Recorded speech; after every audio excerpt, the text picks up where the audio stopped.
Ողջունում եմ բոլորին, դե ինչ նախաճաշերի շաբաթն է առջևում, այսօր երկրորդ օրն է, պատրաստելու ենք արագ պատրաստվող շերտավոր խմորով նախաճաշ։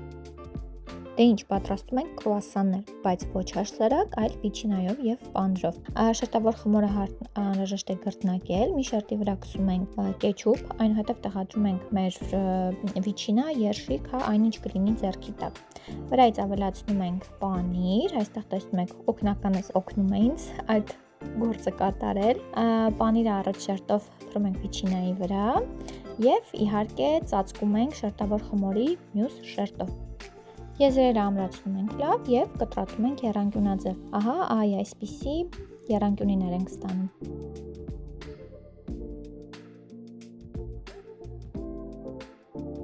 Մեր եռանկյունները այսպես փաթաթում ենք և ստանում ենք իսկական կրուասաններ։